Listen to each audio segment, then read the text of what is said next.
బల్లెపడిన ఆహారం తిని 60 మందికి పైగా విద్యార్థులు అస్వస్థత పాలయ్యారు. ఈ ఘటన అన్నమయ్య జిల్లా మదనపల్లె మండలము బొమ్మన చెరువు పంచాయతీ టేకులపాలెం ప్రభుత్వ పాఠశాలలో చోటు చేసుకుంది.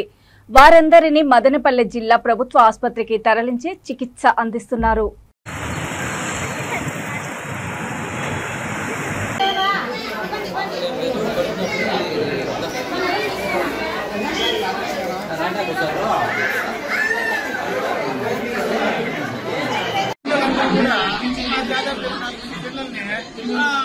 టీచర్లు తల్లిదండ్రులు ఈ హాస్పిటల్ చేర్చారు సార్.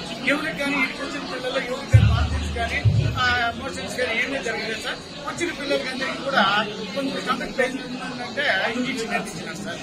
అది సార్ మ్యాటర్. అలాగే ఇంకోటి సార్, ఇంకా ప్రాథమికంగా మనం ఎంక్వైరీ చేసే మెయింటెనెన్స్ ఏమన్నా జరిగింటే ప్రాథమికంగా ఎంక్వైరీ చేసే తర్వాత నిజాలు తెలిసి మన పై అధికారులు కూడా అభినందించారు సార్.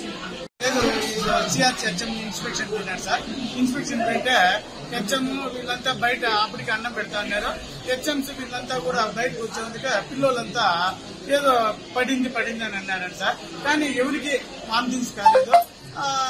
ఆందోళనతో పిల్లల తల్లిదండ్రులు కార్లోనూ ఆటోలు వేసుకుని చేర్చడం జరిగింది సార్. అందరికీ మనం హాస్పిటల్లో ఇంజక్షన్ చేయించడం జరిగింది సార్. పిల్లలకి ఎటువంటి హాని జరగలేదు. అలాగే వాంతులు కానీ ఏం కానీ జరగలేదు సార్. చూసిందా సార్, ఆ పిల్లలు ఏదో అర్థం ఉన్నారంటే సార్. అదేమి ఎవరు చూడలేదండి సార్.